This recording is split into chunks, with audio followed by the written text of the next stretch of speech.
Oh, how do I look? Look good, man. Right? Yeah. A little sweaty? Ready. Yeah. Welcome back to Lookout Podcast. I'm joined by my friend Travis Hall. Once again, thanks again for joining me, my friend. Travis Hall, for the folks who didn't see the first episode, is the associate editor for Field and Stream. Did I get that right? Yep, you got it. Awesome. I was messing up earlier for the folks listening. Man, you've done a lot of great work for the outdoor world. I mean, even, what's his name? Callahan. Brian? No. Ryan Callahan. Yeah. Ryan Callahan gave you a shout out on the Joe Rogan podcast, man. Yeah, that was awesome. Dude, awesome that's of so him, awesome. yeah.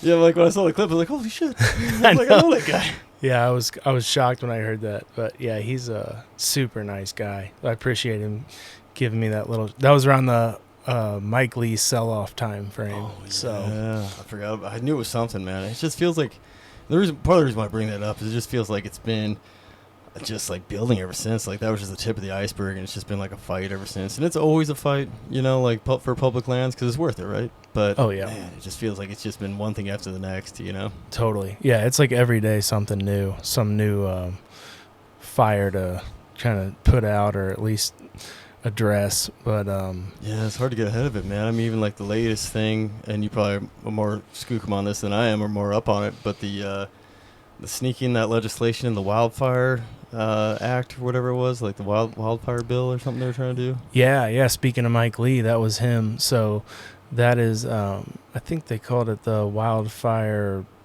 Reduction Act or something like that. Yeah. But it was I think it had a lot of bipartisan support in the Senate.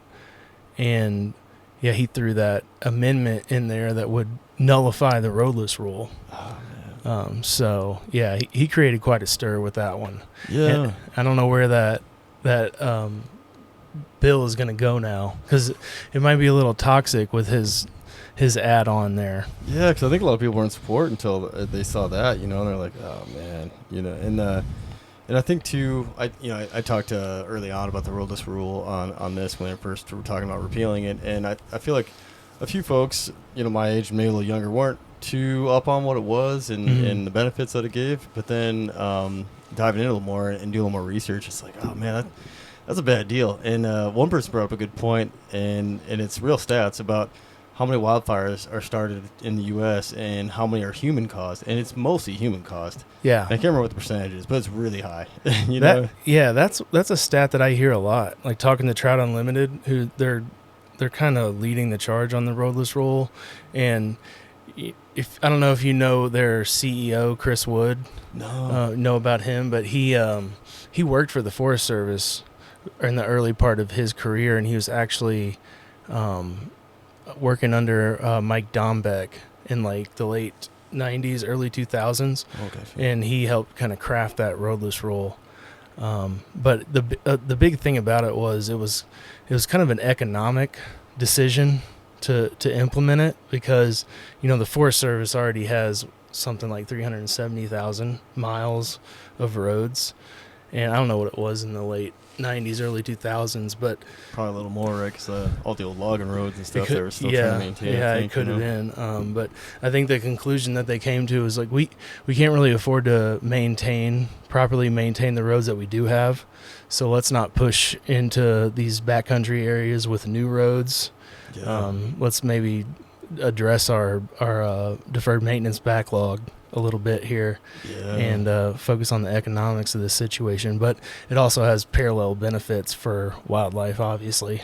Yeah, absolutely. And like one of the gals I had on here, Mariel, she's a fish biologist, and she was talking about, and hopefully I got her title right, just like sediment and stuff, damaging the streams. Yeah. And a little disclaimer, these opinions are my own. I do not represent any agency or any other thing. It's all Lookout Podcast and myself, so just don't want to act like I'm representing anybody, Yeah, totally. This is on my own time, so I just want to throw that disclaimer out, because I was talking to the union, they're like, yeah, just make sure you want to, aren't speaking for anybody else, and I never am, but just wanted to, just in case someone tries to, come get me for this podcast. Right. Yeah, because you work for the Forest Service, right? I currently work for the Forest Service, so I got a pretty good understanding, and also about like our personnel, and that's one thing I want to bring up too when you talk about the economics of it. We have fire prevention folks and fire folks who do patrol all the time, and our recreation folks, like a lot of people patrol the woods, but we have a hard time getting to all the places right now, and especially all the cool camping spots are pretty far. Like in the West Fork, you can get deep in the West Fork on this forest, and it's over 2 hours from pavement, and that's for people to keep covering all those rounds to make sure people putting the campfires out alone is tough. So I can't imagine. Yeah, so something else is going on out there, like deeper in the woods, and there's more roads to cover. Like it'd be really hard for the Forest Service to cover all that land, and prevent fires. Just that, and that's a small slice of why the roadless rule isn't a great idea. Repealing it, is not a great idea. Yeah, yeah. It seems like pushing those new roads back into those areas would open it up to more potential fires, like human-caused fires, like you're saying. Yeah. Just because having those vehicles, and if it's tailored to commercial logging activity or mining, those big rigs, man, there's a lot of potential for sparks flying off of those things. Yeah, I would imagine. Yeah, and most of those big outfits have a welder because they're always, it's all metal, and they're always repairing it with some kind of welding equipment, and that's a lot of fires I've been on, especially grass fires, if someone work on their equipment, and most of those guys have a water tank in the back of their truck, but if they're focused on what they're doing, all of a sudden they turn around, they got a huge wall of fire behind them, and they didn't realize it, and I feel for those folks, man. I a few of those guys felt so bad, and like, man, it's all right, dude, like it happens, Yeah, totally. But if it happens a lot in a lot more rural spots, it's not as easy to get to, and to just keep it small, like we were able to do like a few times, like south of Whitehall there, Yeah. Yeah, it's interesting because, a lot of the proponents of repealing the rule, one thing that they always cite is, we're going to do this as a way to open up access for firefighters, and we're going to prevent forest fires by opening all this. And I don't know. That just doesn't seem to track from the people that I've talked to. No, and one argument I heard was like more fuel breaks, which kind of, put more roads in, but also like we're saying more potential for fire. And then, we're in what people have coined the mega fire era with, being more drought, higher winds. We've had all these big wind events, and a wind-driven fire doesn't give a shit about a little dirt road. It'll jump over that dirt road and keep cruising. Oh, it does it all the time with dozer lines. It's, and when it's that windy, you're not flying any aviation, so you're not getting the big air tankers up, the VLATs, the DC-10, and so you're just kind of like hoping it stops somewhere, wait until the wind slows down so you can get ahead of it. Right. Yeah. All that increased activity on there. Those in those areas, because they have carve outs too, and within the roadless rule that allow for if you needed to build a new road per se, say like through a roadless area to fight a fire, the Forest Service has the authority to do that, and they're pretty nimble from what I understand. Like they get approval and they can go in there and they can carve out a road pretty quick, or that. People drop in from the air. Yeah. We got the smoke jumpers, the repellers and stuff, man. Yeah. Like we can go in and plow a pretty good spot. Especially like repellers, for example, they can repel into a pretty small spot in the woods, cut out like a landing spot for the helicopter. Jeez, my brain's super flat right now. LZ, I guess, landing zone. Okay. And that's not even the word I'm looking for. But anyways, they can plow in LZ, with chainsaws and stuff, and make it so like bringing a medium-sized helicopter and land and bring folks in that way too to a more remote spot, which is a lot less impact to a wilderness area than a road. But like you said, there's also all these old logging roads that are still somewhat there, and if we got to put a dozer line in, that's a great spot to do it. Yeah. So just push through, and then it gets rehabbed afterwards, and after like a year or so, it's hard to tell that dozer line was even there. If they do the right rehab, Yeah, I would imagine that regenerates pretty quickly. Yeah, it does. Throw a lot of seed up that back on the bare dirt, and then drag a bunch of logs and stuff over. And usually, if heavy equipment's involved, they're bringing in some stuff, some material like especially big logs and stuff to cover up the tracks as they're leaving. Right away you could definitely tell. It's like, oh yeah, that didn't do much, but then you go in like a year later, it's amazing how fast it regenerates. After a fire, like a year later, it's all green and lush. After a fire comes through. Oh, totally. Yeah, the fire has that effect. Yeah, man. I think my air conditioner quit. Oh, went out on you. Yeah, it's saying full charge, but I'm just not feeling We got a little breeze coming through that window over there. Something saving us. Yeah, for folks listening, I've got a EcoFlow air conditioner that I kind of set up in a quick and a hurry. and it's saying full charge. There's a light on. It just I'm not feeling the cool breeze anymore. So we're here sweating it out in the Airstream. Yeah. It's 80 degrees out now, a little Yeah. over, I think, right? Roughing it out here. Mm-hmm. But when you reached out, man, you were talking about the reorg of the Forest Service, man, and yeah, so I wanted to touch on that a little bit. Yeah, totally. No, that's an interesting one, man. And I wanted to get your thoughts as somebody that works for the Forest Service on it. But my general understanding is, so it's kind of they've described it as a sweeping reorganization. And so we have the original regional model for the Forest Service, which is, I think, eight regional offices across the Think West? Maybe 9. 9. Okay. Wait, no, I mean, because one's not really there anymore. So I think you're right. I think it's 8 total, but there's like, it's 1 through 9, and I think like 7 doesn't exist. If I'm correct on my information, because for folks listening, I'll just run through it real quick. Region 1 is what we're in right now, which is regional offices in Missoula, and it covers all of Montana, part of Idaho, and I think we dip into the Dakotas a little bit, maybe. Okay. I'm trying to remember exactly where Region 1 is. And then Region 2 is like mostly Colorado. Region 3 is the Southwest, so Arizona, New Mexico, and might expand more out from those areas, but those are the main areas. I think Albuquerque's the hub there. I want to say Grand Junction is the hub in Colorado, but I could be wrong. And then you've got California, which is its own region because it's got so much activity going on. It's so big. It's Yeah. Region 5. So it's got its own thing. Yeah, it's its own thing. Region 4 is Idaho. I kind of skipped that over, but Idaho and Utah is like the general area there. I'm trying to think what regional office is for that. I think it's Ogden, somewhere around Salt Lake is Region 4. Okay. Apologies if I'm getting this all wrong. It's a little rusty on my intel, but Yeah. so yeah, 1 is where we're at. 2 is Colorado area. 3 is Southwest. 4 is like the Great Basin, I guess, basically. Like, I think it was maybe in Nevada too, but Idaho, Utah. 5, California. 6 is Washington and Oregon. And I'm not sure where that office would be. Reading? No, Redmond I was thinking, but not sure where their regional offices. I'm guessing Redmond. That's like where a lot of stuff's going on. That's where the jump pace is and stuff. Gotcha. But I could be wrong there. Could be Wenatchee. Yeah. But either way, so there's that one. That's 6. Like I said, 7 I don't think exists anymore. I think 7 used to be like Maine and like the Northeast, Okay. like Connecticut, Maine, all that stuff. And I think that's now Region 8, I want to say. Region 9 is the Midwest, so like Minnesota, Illinois. And Region 9 is basically Texas all the way to the coast. So like Gotcha. Florida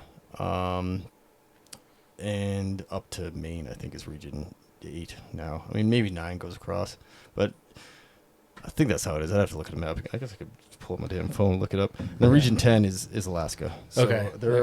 I believe there are 9 regions, and just butchered that one. I could just use my stupid phone. But then Alaska is kind of its own. Yeah, it's Thing out there. Region 10, so let me see if this will give it to me. But yeah, and to your point about the reorg, they're getting rid of the regional offices and regions in general, right? Like they're going to be service centers or something like that. Yeah. My understanding is so they're going to do away with that regional structure, which I think dates back to basically the formation of the Forest Service with Gifford Pinchot, like to 1908 or 1907. And they're going to go to what they're calling a more state-based model. And I think there might be more of those offices, but they're going to be more affiliated with state capitals, I think, from what I understand. So that's one aspect of it. And then another big part is the elimination of a huge chunk of the research arm of the Forest Service. Oh, yeah, I heard that too. Yeah. So let me clarify real quick. So Region 1, Montana, North Dakota, just a tiny corner, northwest corner of South Dakota, upper half, like mostly the panhandle of Idaho, kind of like a little bit below Grangeville and up, maybe like Riggins and up for Region 1. Mm-hmm. Region 2 is most of Wyoming, Colorado, Kansas, Nebraska, South Dakota, almost all of South Dakota except for the little corner. Region 3 is just Arizona and New Mexico. Region 4, lower half Idaho, all of Utah, Nevada. Region 5, all of California. Region 6, Washington, Oregon. No Region 7, like I said. Region 8 is from Texas all the way to the coast, up to Virginia. And then West Virginia is actually in Region 9. So Region 9 goes from Minnesota, Iowa, Missouri, all the way over to Maine and down the coast until Virginia. That's where it goes to Region 8. And then Region 10 is all of Alaska. So Gotcha. I was in the ballpark. Yeah, that was pretty impressive recall. Oh man, yeah. Because it's not like a defined map, right? It's like Right. ish, like part of South Dakota, you know. Yeah, it's all over the place. Yeah. So, but like you said, the offices are strategically located to service those big regional areas, you know, those big chunks of the map. So, moving them, and it's almost like a straight line, I think, from the forecasted, like I don't even know what they're calling them, right? They're Yeah, I'm not sure the term that they're a geographical area center or something. I can't remember what they're calling them. Yeah. I mean, the best I understand is that they're going to be moving to some kind of more state-based model. So, but I don't think that's every state will have its own. I don't think that's how it is. But they're closer to state capitals, maybe. Yeah, that's what I kind of heard too. Like, yeah, kind of more towards the state capital area will be kind of almost like a region, like center. But like you said, for every state. And one of the things that I heard is that it was so the communication between the state and like just that state itself, like whatever laws and I don't know, influences it has, you know, it depends on like agriculture, you know, is like a big one in the Midwest, and they can work with the Forest Service more directly by having it in a nearby office, like if it's like you said in the capital, you know, area versus like, you know, like Region 1, for example, is the regional offices in Missoula and the capital's in Helena, for Montana at least, you know, and then, you know, North Dakota's got its own capital. That's not close to the regional office. So I think there was a little bit of that, and they thought it'd be easier to work with the Forest Service and like the individual states that way, I think is what I was told. Yeah. Yeah. Is that what you kind of heard too? Yeah. I mean, what I've heard, and a lot of stuff I'm hearing is from conservation groups that are kind of raising alarms about this as being problematic. Yeah. And that's that moving it closer to these state capitals could insert some political influence that isn't already there. That'd be a bad deal. Yeah, potentially. And then, you know, they want to move the headquarters to Salt Lake City. Yeah. Which, I mean, that makes a lot of sense on paper, I guess, with just Salt Lake's. Well, it's currently in D.C., right? Yeah, the WO Washington office is in D.C. Yeah, so they want to take it out of D.C. and put it in Salt Lake. And they say that that's because they want to, you know, move the headquarters closer to the actual resources.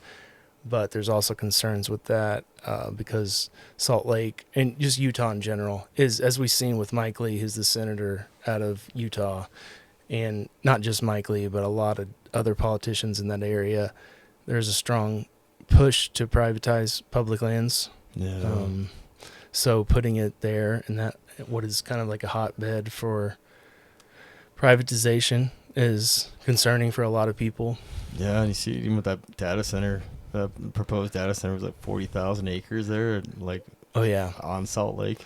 Yeah, that's crazy. Yeah, like it's already low. It's already like dried up quite a bit, you know? Oh, totally. Yeah. To put something like that in a place like Salt Lake area that's already struggling with drought, just constantly, it doesn't make any sense in my mind. But yeah, man, yeah, it's tough. I mean, like, you know, think me and you being the age we are, and you can see.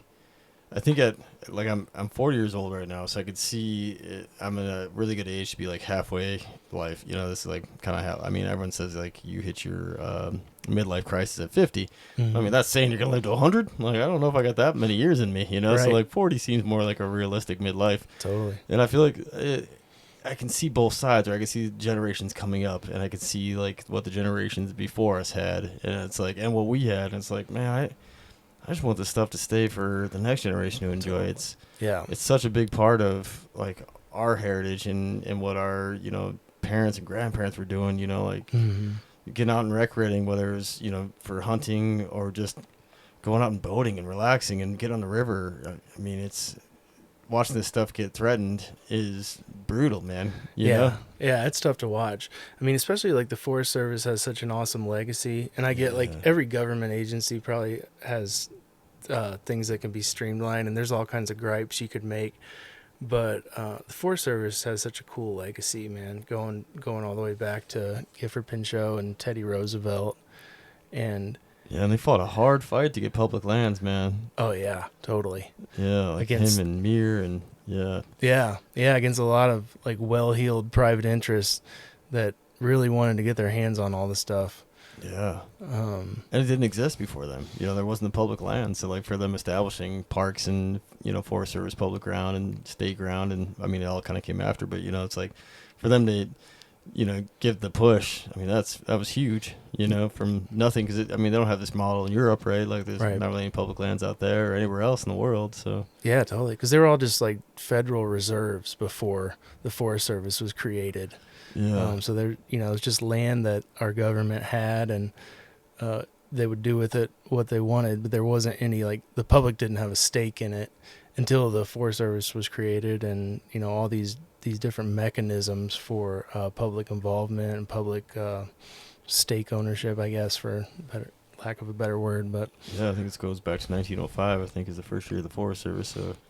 Pretty cool, man. I'm pretty proud to be a part of that, legacy, and should be. Yeah, see you go to work for us here, in the Bitterroot and in Montana, Mm-hmm. And everywhere I fought fire, and everyone has so much pride, in public lands and in the Forest Service wherever I go, man. I mean, I've been fortunate enough to fight fire across the whole nation, besides like the Northeast, really, and Yeah. everyone enjoys, that.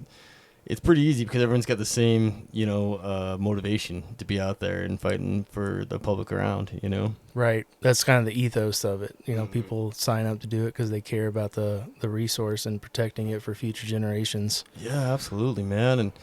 And then you tagged on a little bit, but like the partnership stuff too. It's like we have so many private groups that utilize the public lands. I mean, even like Montana backcountry hunters and anglers. I mean, they were the first ones who kind of opened my eyes to like the regions going away. Like at first, I was kind of like, yeah, I guess we're downsizing. It happens. Kind of like you mentioned, like historically, there's always ups and downs, and looks like we're on a downturn, and Yeah. is what it is, And then Mhm. that one fellow was always doing a lot of the videos for him. He's got a little gap in his teeth. Do you know what I'm talking about? You're talking about Lantani? Yeah, is that his name? Yeah. Well. I mean, he has his own thing called American Hunters and Anglers. Oh, that's what I'm thinking. American, not Montana. Yeah. He used to be the CEO for BHA back in the day. Oh, really? Oh, so that's how he's Yeah. connected. Yeah. Yeah, he put up a great video outside the regional. Did you see that video outside the Region 1 office? I don't know if I've seen that one or not. It was like when it was first getting talked about, the regions going away, and he's Mhm. standing right in front of the one in Missoula, and he's like giving his reasons on why he thinks it's a bad idea. And I was like, Mhm. that's a pretty good ideas, man. Because a lot of it too was just like the ease at which all these groups that communicate with the Forest Service, and especially the higher levels with these bigger, Yeah. land permitting or whatever that's going on. It's right there. The access is right there next to the Right. resource, Mhm. and was part of his argument. I'm not saying as well as he said it, but I was like, yeah, I see your point, man. Yeah.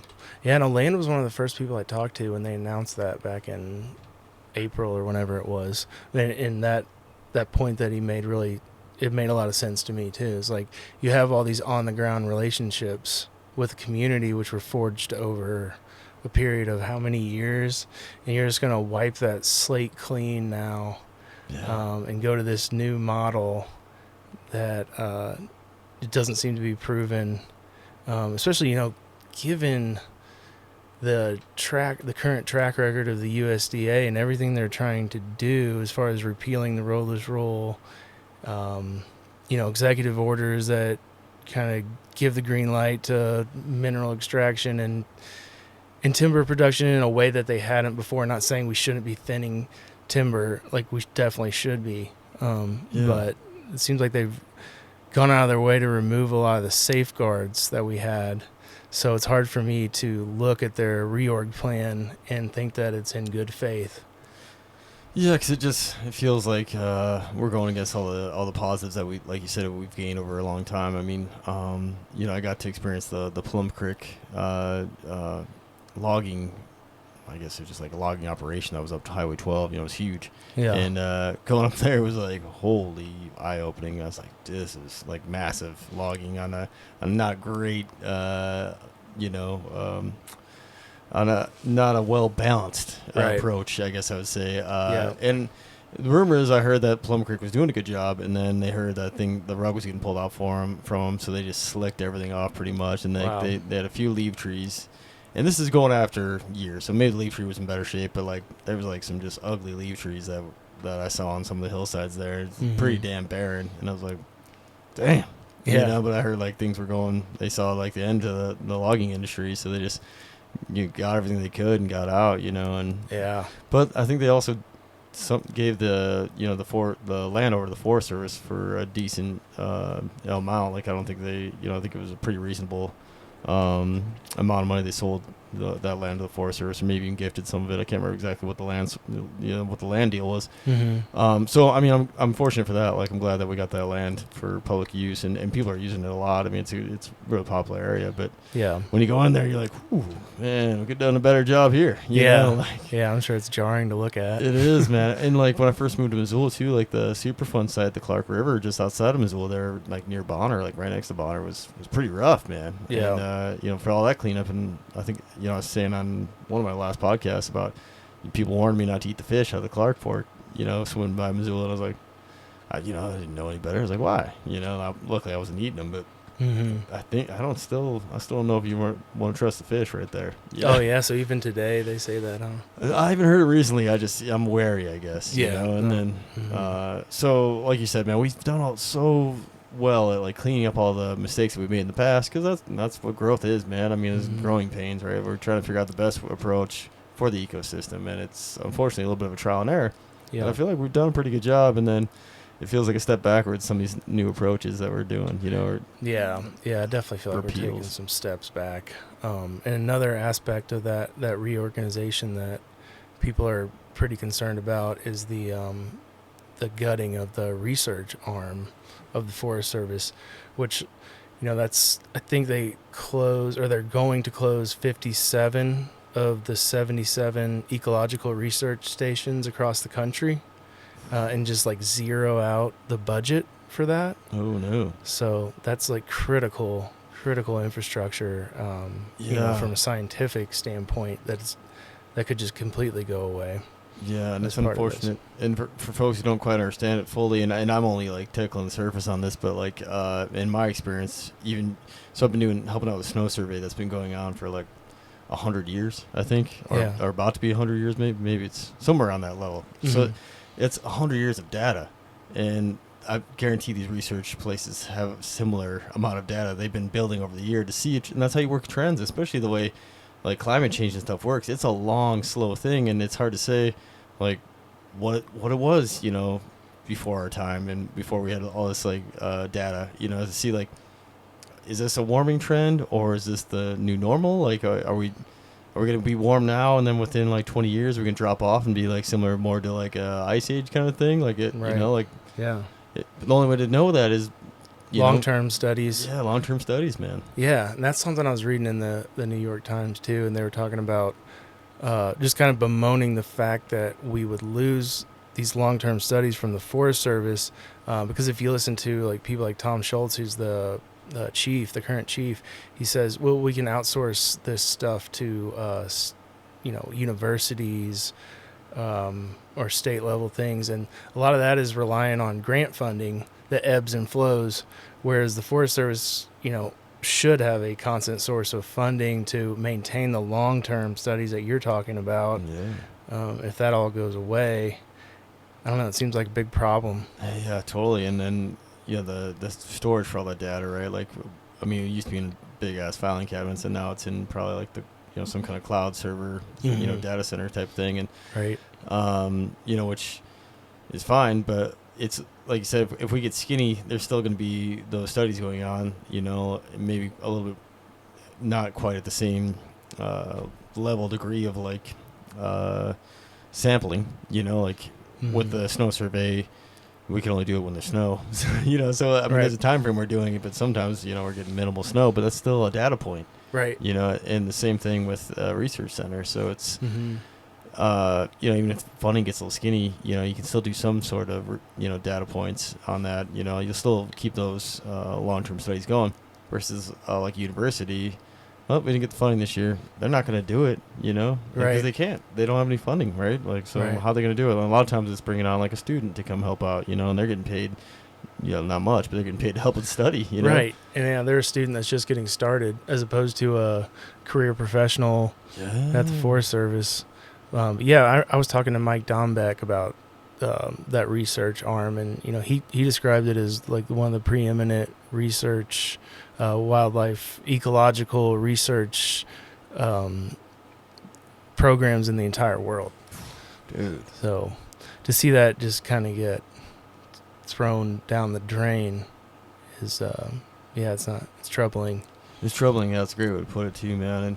And then, you know, and stuff I've seen over my time, you know, in public service, the thing is, like, every time we consolidate something, and this just isn't, like, just agency stuff. This is all around, like, life things. Like, whenever you try to consolidate it seems like your end product kind of goes away. Like, you're diluting it, right? Like, the example I have is HR before my time used to be on, there used to be an HR person on every forest, usually like in the dispatch center or somewhere, you know, like in that building, not in dispatch, but like in the same building at like the supervisor office is what I'm trying to say. Yeah. You know, every forest, national forest has a supervisor office, which is the head. You know, like ours is in Hamilton, the one for the Lolos in Missoula.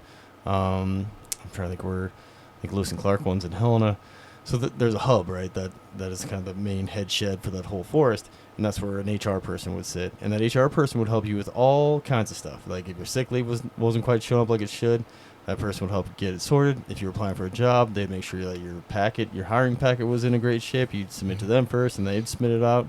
And so, like, this great checks and balance system, someone had the great idea to put all the HR folks in Albuquerque. So now everything's over the phone or online, and from what I've been told, it's just not quite as smooth. So the hiring took a hit. So it's still a little bit harder for folks to make it through the hoops to get hired for positions, and there's not a lot of benefit, you know, to having it centralized. Downsizing. Yeah, and having it centralized in Albuquerque, and not on a forest, you know. Right. So it takes longer to get through. You're on hold, and I would say it hurts production as a whole because, you know, if I'm trying to do some stuff in the field, but I need to take care of this, whether it's getting my annual leave back or sick leave or just trying to get a position that I've, you know, earned and I have time and grade for it. Right. And so for some reason I get turned away. You know, it doesn't make it through all the hoops to get to the hiring personnel. Right. I want to figure out why and try to correct it and see if I can get it resubmitted for whatever reason, or, you know, if I miss something. And sometimes if you miss something now, it gets rejected. It's like, good luck next time, you know? Yeah. Should have got all your stuff figured out. Which, in a sense, yeah, you know, it's on me to make sure I got all the documentation to show that I can do the job. But also, it's like, it'd be nice if someone was like, hey, we got your packet, you're missing, you know, like your SF50 or whatever, right. You know, like, you forgot, you know, like, your resume isn't quite, you know, enough information for this job. Is there anything else you can add to it? Mm-hmm. You know, like something like that, maybe, you know? Yeah. Would be kind of nice. A little backup support from the people that are supposed to be doing that. Yeah, exactly. Work. Yeah, who's supposed to be, for us, you know, for the, you know, agency folks. So it's like, so that's one of my main concerns, I guess, for the reorg of the Forest Service. If everything gets consolidated, like you said, in like a Salt Lake or something, it just feels like it muddies the waters a little bit for getting through communication through. And that's like, Land, was that the guy's name you said? Yeah, Land Tony. Yeah, like, you know, that was his concern. It resonated with me, man, from everything I've seen, you know? Yeah, I mean, all this downsizing that they're doing is going to have some kind of effect that plays out on the ground. And if you look at the number, it's almost like they're talking out of both sides of their mouth. They're saying this is going to be, you know, such a streamlining, an efficient improvement. But if you look at the numbers don't lie, and they're downsizing the personnel and the full-time staff by a lot. Yeah. So how's that not going to impact the way that the agency is able to react on the ground, like you're saying? Yeah, totally, man. And even like pivot on things, because if you don't have the workforce to pivot, you know, it's like, Well, yeah, like this like bark beetle or something is having is a problem. But if we Mhm. don't have enough boots in the ground to go hang like the pheromone on the tree or whatever repels this bark beetle, I think Right. it's a pheromone. It's like, what do?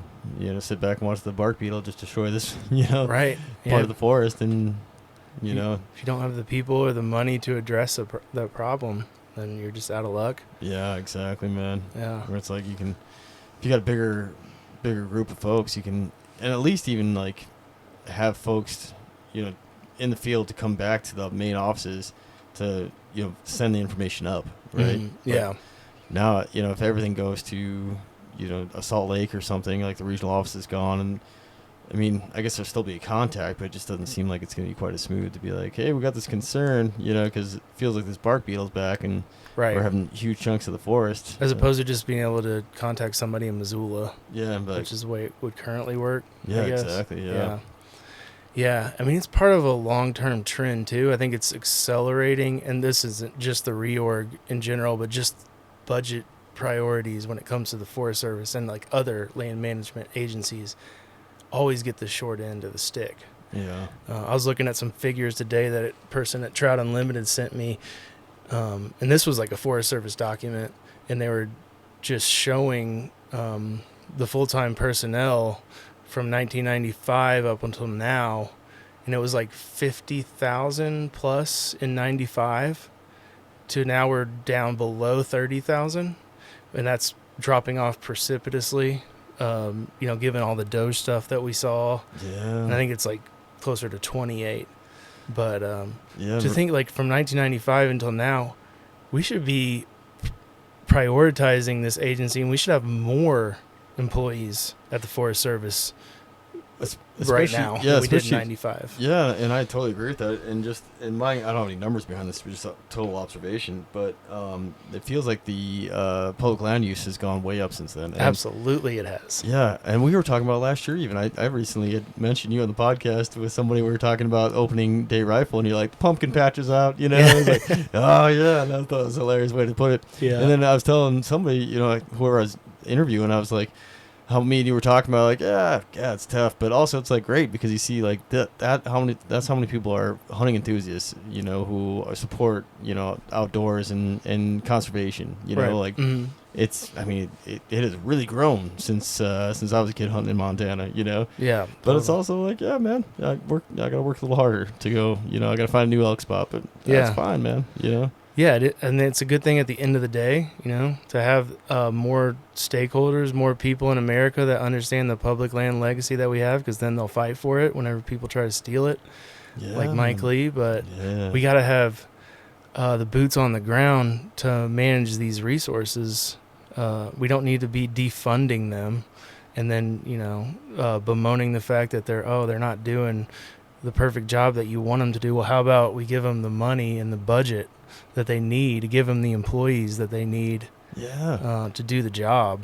Yeah, and I guess I do kind of have a just a ballpark number too to show it as well. Like you said, in the recreation side, like we were saying in the outdoor use, recreation side of things, the parks, both parks, they said Yellowstone had record numbers this spring so far. Yeah. Like that's a lot because it's always gets a lot of people. Yeah. Glacier is busy. I mean, you have to have permits to go.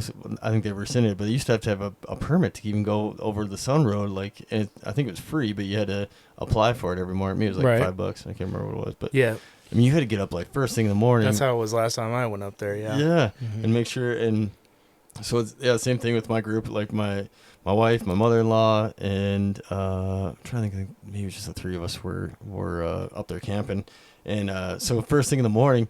We each had a location like Many Glacier, going to Sun Road, or Pole Bridge.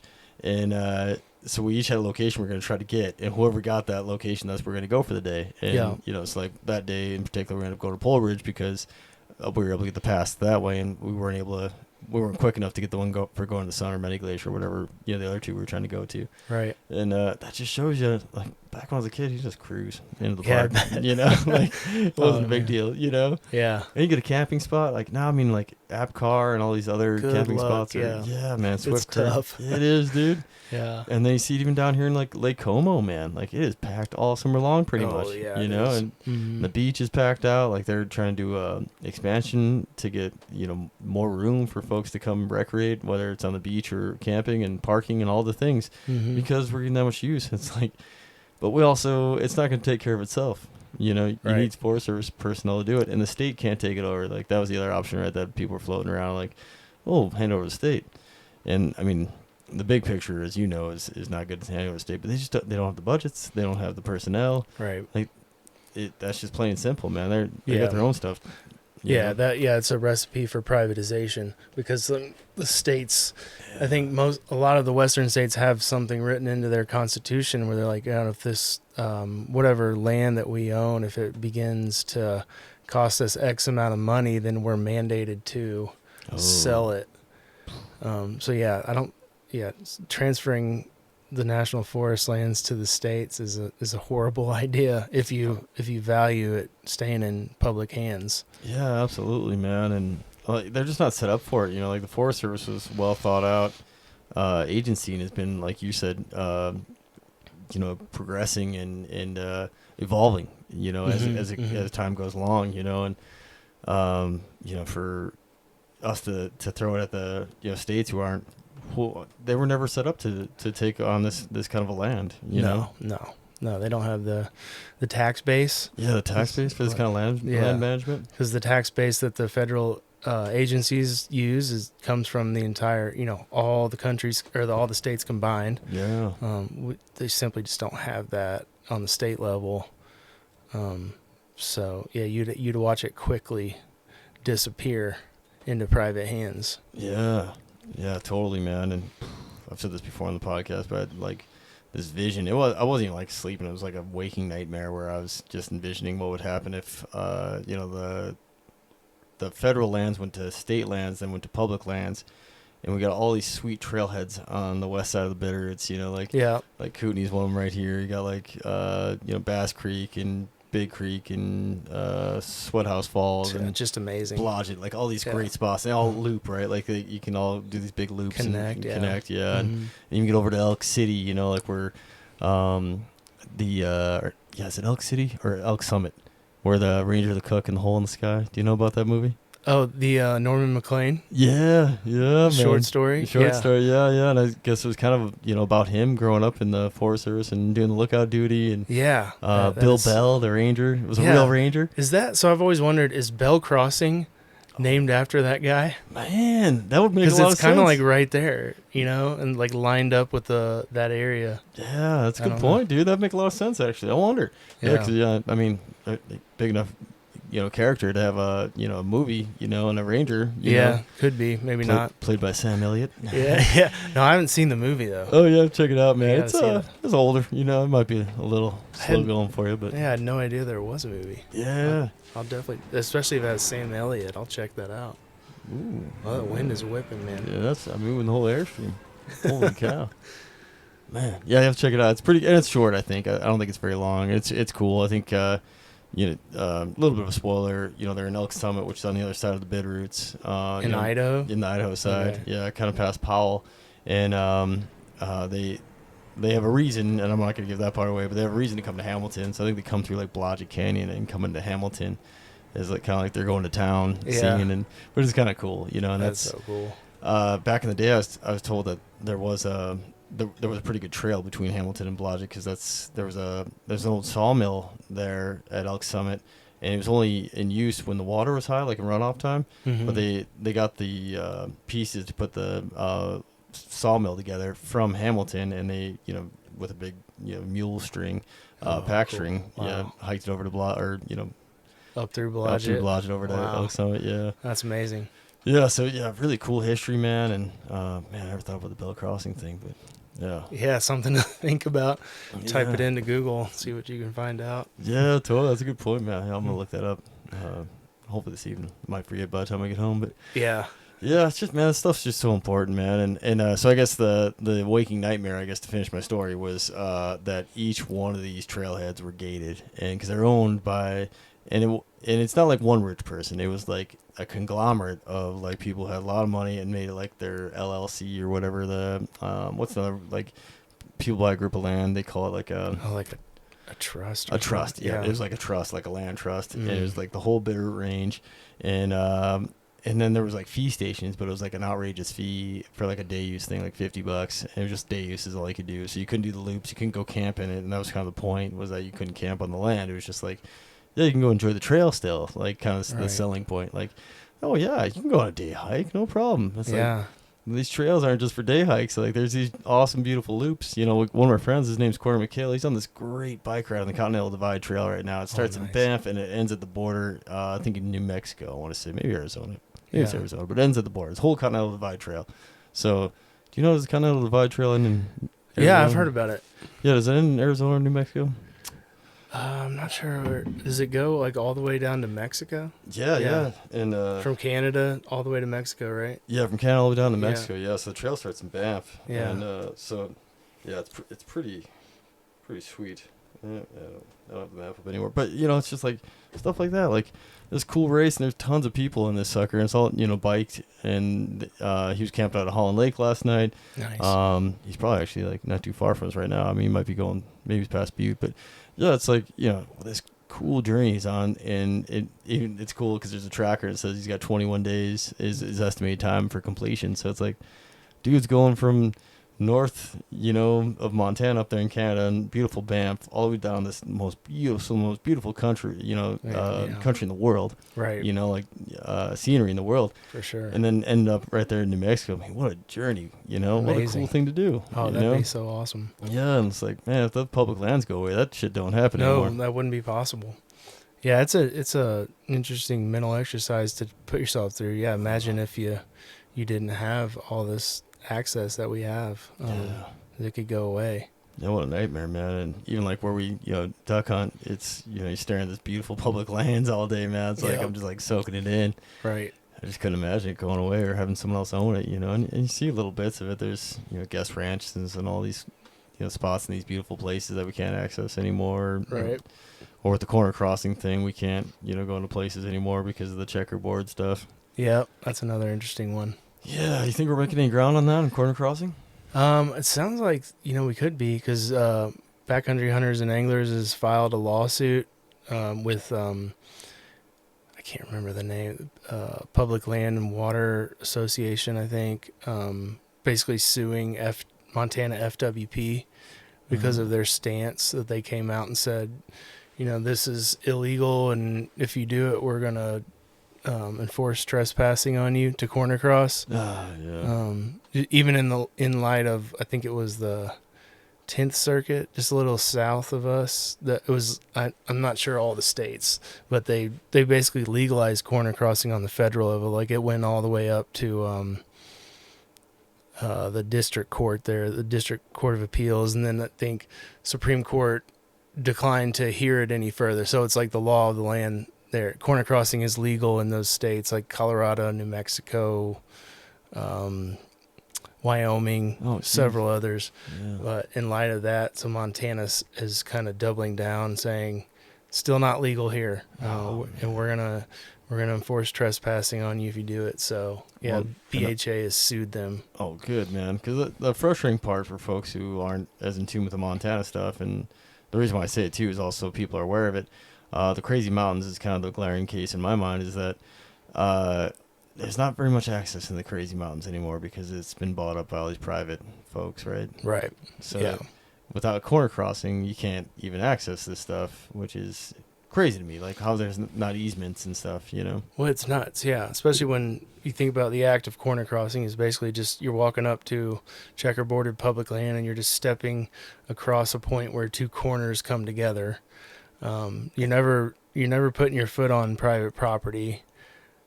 You're just staying on your public land. Yeah. And then the landowners want to argue that you're violating their airspace.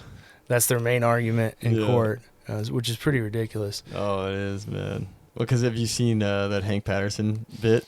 Oh yeah. It's awesome. Where it's just like Yeah. three different versions of him. You know, it's Yep. like where That was he's like, hilarious. he's like two different landowners at the corner of the property, and then there's just like a public land hunter, and he's like, nope, can't do that. Yep. So Yeah. it's and the guy was just trying to corner across like. It doesn't make any sense. He's like, doesn't have to. Right. You know? Yeah. It's No, so that skit is hilarious. That really drove it home for me. Me too, man. It simplified it. It was like, yeah, Yeah, like, totally. What in the world? Because it does gets kind of complicated and weird, but at the end of the day, it's really a simple thing. And all these landowners that don't want you to be able to corner cross are essentially getting exclusive access to your public land. That's the frustrating part for me. Yeah. It's like they go from having like, so they got, I don't know, 500,000 acres like land, chunk they have. Not enough. Now they want, Right. Thousands of acres Yeah. of public land that is now pretty much their private backyard Yeah. because no one else can access it but them. Yeah, it doesn't seem right. No, it's not right at all, man. It's so frustrating. It's like it's never enough, man. It's like you Right.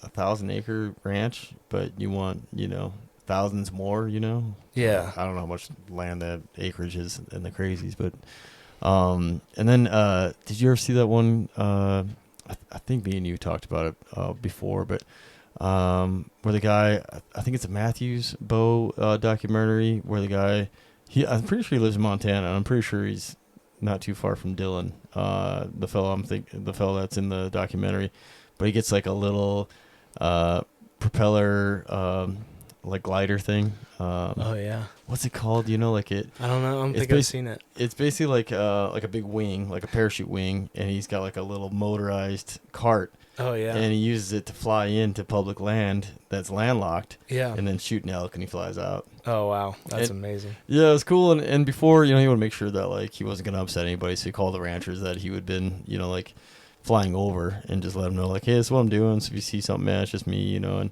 Right. So, but when he was testing it, he like crashed in one of the ranchers' fields, and they were pretty mad. Oh really? Yeah. Yeah. And it's all on video. Like the rancher come out and choose that. It's like, man, we're supposed to be friends. You're yelling at me. He's like, Yeah. but I mean, I think he landed on, like his alfalfa field and flattened a bunch of it. So it's like I understand both sides of that. I understand the rancher being a little pissed off because like he just flattened a bunch of his crop there. Well, yeah, that's a little different, I guess, if you fly in and accidentally crash in their field. Yeah, exactly, man. And mow it down. 'Cause, I mean, like even like hail comes through and just will wreck a field, man. Like all that hard work and I would just imagine gone. And hail's a bastard sometimes. Oh, it is, man. Kind of same deal, right? He crashes in and flattens a bunch of their, like hay crop that they can't, use anymore. It's unusable as soon as it gets flattened down, like so, fuck. So I understand both that. Like he just made a mistake and crashed. He's like, hey, have you ever made a mistake before? It's like interesting back and forth. And Right. You haven't seen that one though, huh? No, I'll have to go look that up. Yeah, I wish I could remember the. I jumped to the guy who actually has one. He's got a little one, and I can't remember the heck. It's like a paraglider, but it's like motor driven. So it's like I don't know what the heck the name of it is off the top of my head. Oh, man, it's getting late in the day. Yeah. It would open up some access though if you had one of those things. Yeah, totally, man. There's been like little kit planes that people have been shooting, around, or some kind of helicopter action, or I've heard of folks getting helicoptered into the crazies and getting helicoptered out, and then landowners getting pretty mad about it. Oh, they don't like that either. It's not a wilderness. You can do that. You know? Yeah. I mean, if you have the money to charter a helicopter, you should be within your rights. If you're going in on public land, then it's not against the rules. Yeah, totally, man. Jeez, what a tough way to get in and out, though. I mean, cool story, but geez, like. Yeah. Or even sad if you get in there and you can't get right. anything. You're like, can you come get me? Yeah. Corner crossing seems like a better option. Yeah, totally. I'll just be the guy I'm sitting on my gear crying because I saw some elk, but I couldn't get any. Right. Exactly. Waste all that money and didn't even get to harvest anything. Yeah. Yeah, that'd be tough. Yeah, man. So for folks listening, man, you give a shout out to like how they can learn more and stay in it with stuff that you put out. Yeah, totally. You can just follow fieldandstream.com. All my news stories, public land, conservation-related stories go up on there. We're putting stuff on Field and Stream Instagram all the time. And then I post my own stories on my personal Instagram page, which is just Travis Hall Media on Instagram.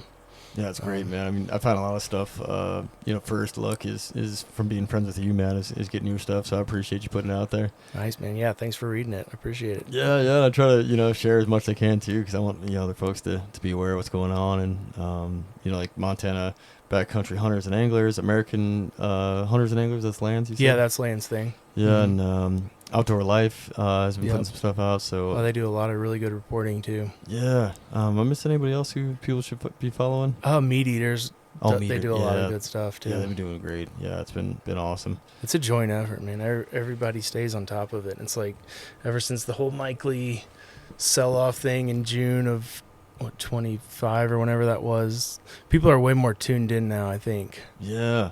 Yeah, and Ryan Callahan, I can't believe I messed his name up before. He's with Montana Backcountry Hunters Anglers. Well, he's the CEO of the National. Oh, the whole thing. Oh, really? Dang. Yeah. That's awesome. And he does great stuff for folks who don't know. I mean, he was just in Missoula the other day at the Brew Fest. Oh, nice. Talking shop. Yeah. Were you there? I wasn't there. I saw that on Instagram though. Me too. I was like, I should go say hey to him, but it's just, busy. Yeah, kids. Yeah, exactly, man. Makes it hard to get away. Totally. I'm trying to think who else. What was that? He does quite a few podcasts. Do you know what I'm talking about? He does a lot of good stuff. I've shared quite a few of his insights on hunting and fishing, and he's a little bit older than us. Trying to think. I'm trying to think of the guy's name too. But he's had some like good back and forths with like all those other places that we talked about, and with Ryan Callahan as well. And I'm trying to think what podcasts he's been on. But yeah, just awesome outdoorsman and really really great at promoting public lands and getting information out there, and the why too. Like he's been on a few podcasts, and I've just seen like his clips of him explaining like what the new rule they're trying to introduce is, and how the impacts, and like how it affects all of us outdoors type of folks, not even just hunters and fishers, like anybody who wants to utilize the outdoors. Yeah, totally. Yeah, it stands to impact a lot of people beyond hunters and anglers. Yeah, for man. sure. Yeah, I wish I could remember that guy's name. Trying to think. Do you know who he's like affiliated with, or I can't remember who he's affiliated with, so I don't even know if I could like look it or up. is he real just quick. just an independent person? I think he's with a group, and I think he's just been like one of the great like kind of outdoor folks for quite a while. He's not quite as big as like Steve Rinella Meat Eater and stuff, or Cam Haynes, but he's been pretty good about it. I was hoping he might be on the front of my feed, but well, speaking of Cam Haynes, man, he has been huge on the roadless roll here lately. Oh, Have really? you noticed that? No, I kind of missed it. Yeah, no, he went on Rogan, I guess it was like late last week. Oh, really? And he was talking all about the Mike Lee effort to repeal the roadless rule. Oh, man. Which was pretty cool to see. That's great, man. Because he brought a level of awareness to that I don't think it had quite achieved up until that point. Yeah, that's what. Yeah, like him and Ranella with Meat Eater, like when they get involved, it's much appreciated because they have such a big following, and especially Cam, because he's got a hybrid audience. I feel he's like big time crossover guy. Yeah, he's doing all these ultra marathons and working out and doing all these other things. Not just hunting. I mean, he is very focused on bow hunting. I mean, he's a badass bow hunter, but he reaches people way beyond that niche. Yeah, totally, man. Yeah. Well, shoot, Travis, I appreciate your time, man. I won't keep you much longer, but we'll little teaser for the folks this fall. Given family schedules and everything else, we're gonna try to do a little podcast from the duck blind if it all works out. So a little teaser for folks listening. Heck yeah, we got to do that. Dude, I had it all planned out in my brain last year, and then like something would happen, and we couldn't connect. So we'll keep trying. It'll happen this fall, I think, man. We'll get it lined up. But totally. Yeah, we'll plan on it. Yeah, thanks, Travis. Appreciate your time, man. Yeah, thanks, Luke. I appreciate it, man. Yeah, thanks for tuning in, folks, and check out Field and Stream.